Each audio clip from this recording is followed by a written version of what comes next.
Annihilation. Annihilation. Annihilation. Annihilation. Annihilation. Annihilation. 1 minute at a time.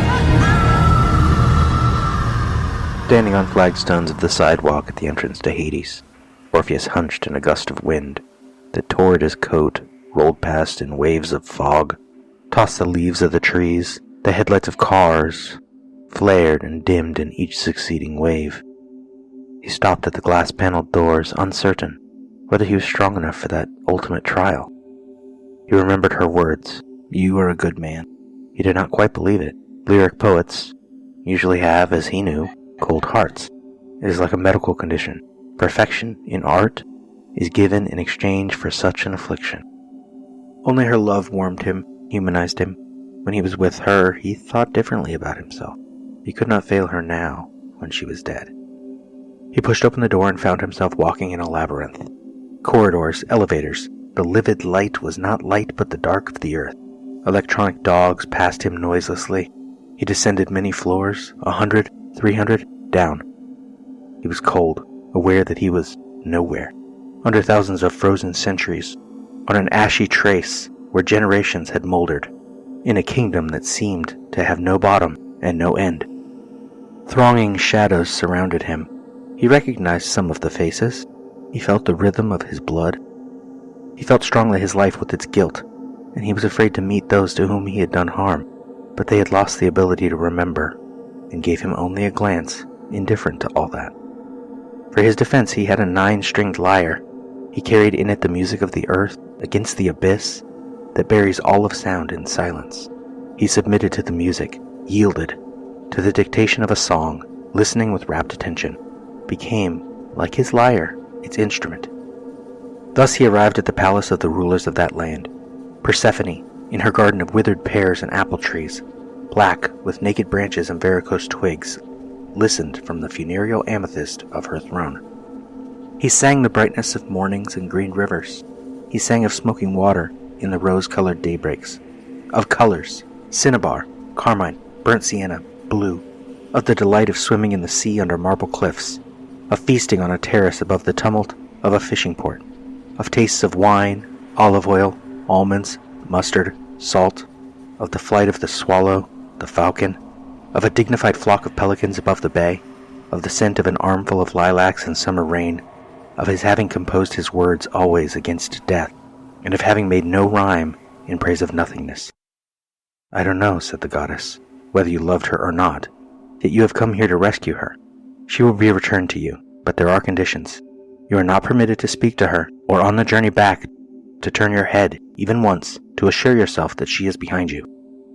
And so Hermes brought forth Eurydice, her face no longer hers, utterly gray, her eyelids lowered beneath the shade of her lashes. She stepped rigidly, directed by the hand of her guide. Orpheus wanted so much to call her name, to wake her from that sleep, but he refrained, for he had accepted the condition. And so they set out, he first, and then, not right away, the slap of the god's sandals and the light patter of her feet fettered by her robe, as if by a shroud. A steep climbing path phosphorized, out of darkness like the walls of a tunnel. He would stop and listen, but then they stopped too, and the echo faded, and when he began to walk, the double tapping commenced again. Sometimes it seemed closer, sometimes more distant. Under his faith a doubt sprang up, and entwined him like cold bindweed. Unable to weep, he wept at the loss of the human hope for the resurrection of the dead, because he was now like every other mortal. His lyre was silent, yet he dreamed defenseless. He knew he must have faith, and he could not have faith, and so he would persist for a very long time, counting his steps in half-wakeful torpor. Day was breaking. Shapes of rock loomed up under the luminous eye of the exit from underground. It happened as he expected. He turned his head, and behind him on the path was no one. Sun and sky, and in the sky white clouds. Only now everything cried to him, "Eurydice, how will I live without you, my consoling one?" But there was a fragrant scent of herbs, the low humming of bees, and he fell asleep with his cheek on the sun-warmed earth. Sisla, Milos, Orpheus, and Eurydice. Lena, Kane, their bedroom, on the day of his departure. The script says Lena picks up something in Kane, a detachment, a subtle coldness. Lena, what is it? Reverse on Kane. The script says Kane doesn't answer for a moment. Then he looks at her. In the film, he is already looking at her, but he closes his eyes before speaking. In the script, Kane says simply, "I love you, Lena." In the film, it does not flow so smoothly. Second 8, he begins, "I do love you." He opens his eyes again. "Lena." Second 17, back to Lena. The script says Lena frowns, but she does not. She seems perplexed more than upset, and she responds after a beat. "Lena, I love you too." Second 22 on Kane, gazing back at her flatly, giving nothing back, unreachable. Then second 23, he raises his hand abruptly and we cut back to Lena as Kane touches her forehead with his hand, brushing her hair away from her face. Lena pushes lightly into his hand, then more, turns her face into it and kisses it, pushes into his hand, sitting up. Familiar guitar comes in as Lena rises up toward Kane, as if to kiss him, but he does not reciprocate. Second 31, angle past Lena on Kane. He gets up, rising out of frame to the right, and Lena turns her face into frame, watching him go. Beat.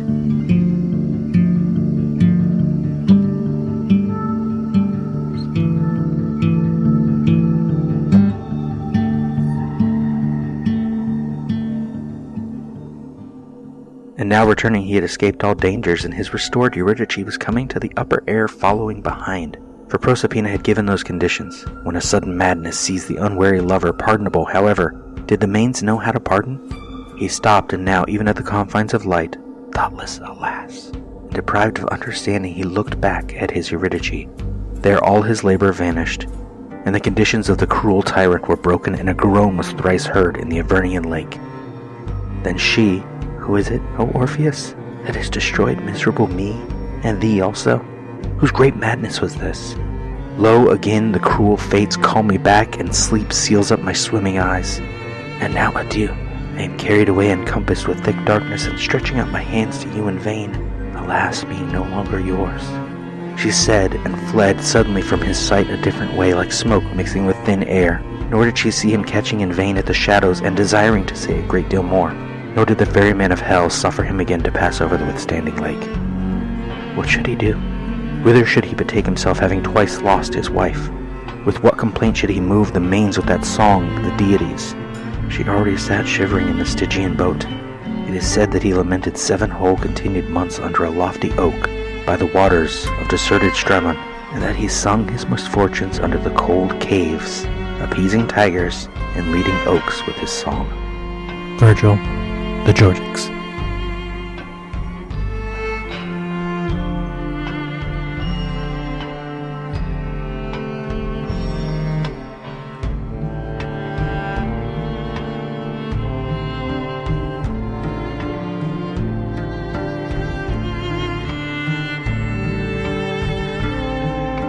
Doubt comes in and strips the paint.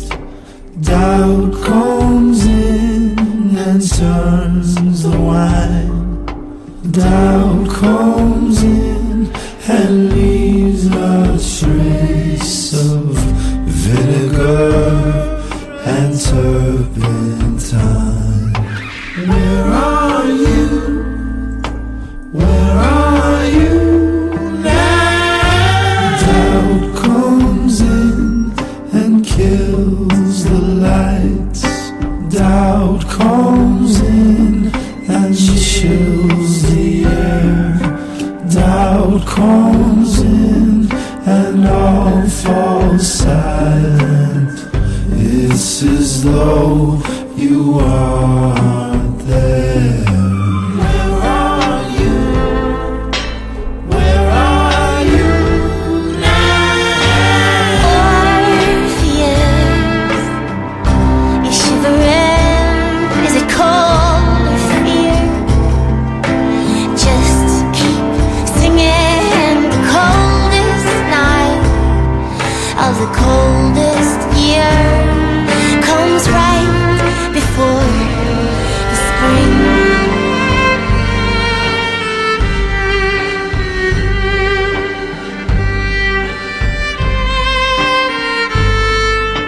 the songs it's sung. Where are you? Where are you now? Orpheus, hold on tight. It won't be long, 'cause the darkest hour of the darkest night comes right before the dawn.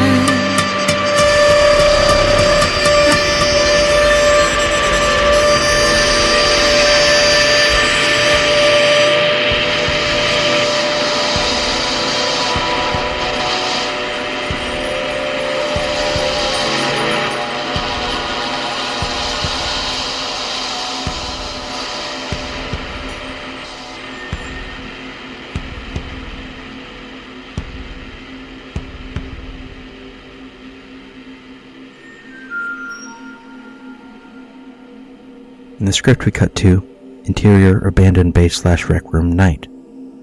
Lena's eyes flicking open, echoing the image of her waking that we just saw, but this time when she rubs the sleep out of her eyes, she's in the shimmer. Reveal what was once the rec room of the abandoned base. There's a dartboard on the wall and a pool table with mold-covered base and a pinball machine with broken glass. She's got a sheen of sweat on her face, wipes it off, looks around. On the floor she sees Thorensen, asleep on her unrolled bedding. Beside Thorensen is Radek, also asleep. Beside Radek is Shepard, awake. Shepard winks. Lena, hey. The two women whisper quietly to each other. Shepard, how you doing, babe? Lena, fine. Люблю глаза твои, мой друг, с игрой их пламенно-чудесной. Когда их приподнимешь вдруг, и словно молнии небесной окинешь бегло целый круг. Но есть сильней очарования глаза, потопленные ниц, в минуты страстного лобзания и сквозь опущенных ресниц угрюмый, тусклый огонь желания.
Splendid sparkling fire.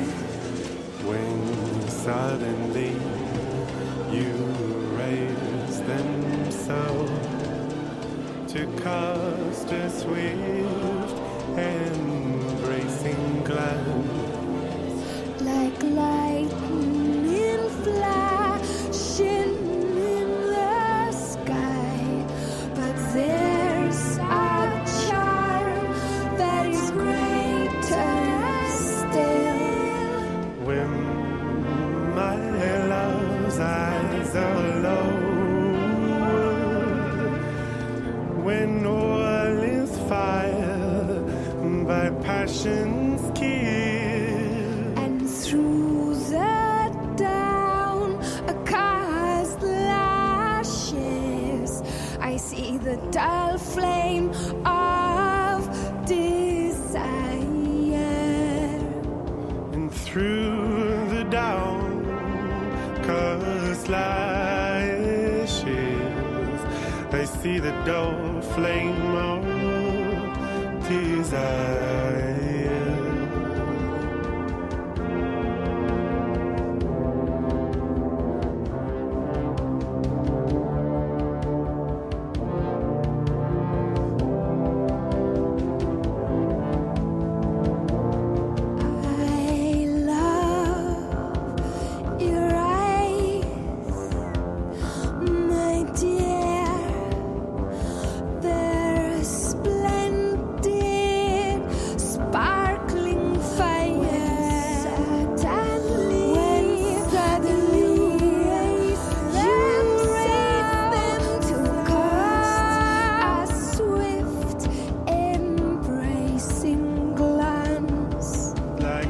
Lightning flashing in the sky, but there's a child that's greater still. When my love's eyes are lowered, when all is fired by passion's kiss. And through the downcast lashes, I see the dull flame of desire. Through the downcast lashes, I see the dull flame of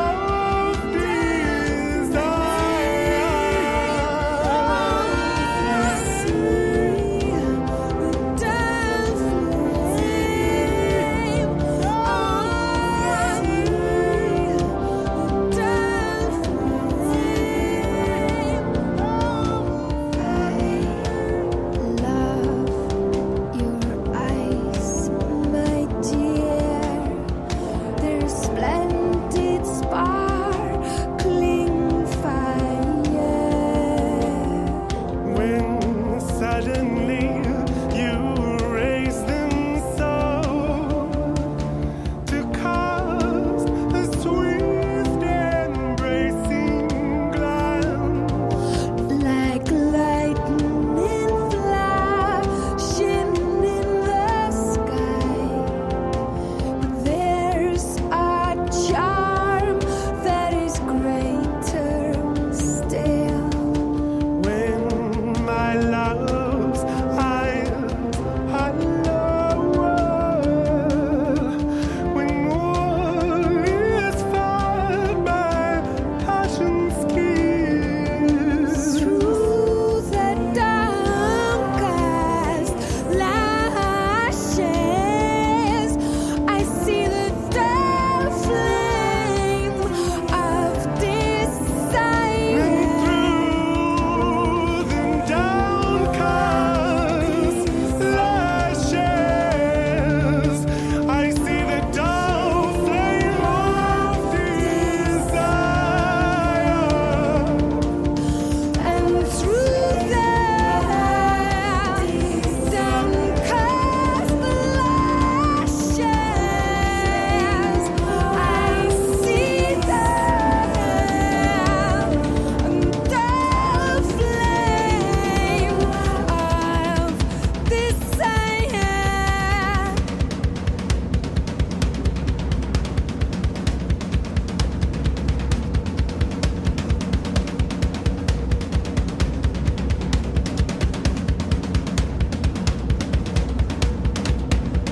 Second 31 angle past Lena on Kane. He gets up, rising out of frame to the right, and Lena turns her face into frame, watching him go. Beat. In the film, we smash cut from the bedroom to Lena sitting up, awake in the dark of the guard tower. Just beyond Lena is Shepard, then Thornton, then Radek. all asleep. Lena sits, beat, puts her left hand to her face, beat. Second 50 smash cut to cells under a microscope, bright blues and purples, fluctuating, then dividing. The new cell has an outer segment that is more yellow. It resembles the other cell, but is not the same. Second 57 smash cut close on Lena, pulling away from the eyepiece of the microscope, her face taking up roughly half the frame. She furrows her brow, and time runs out for this minute.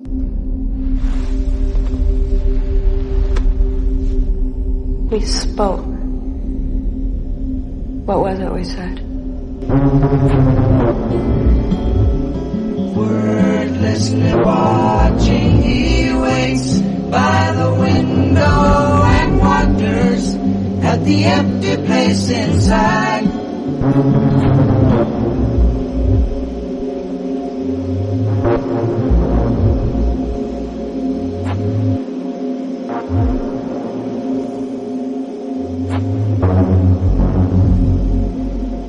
Annihilation is all we are. Annihilation.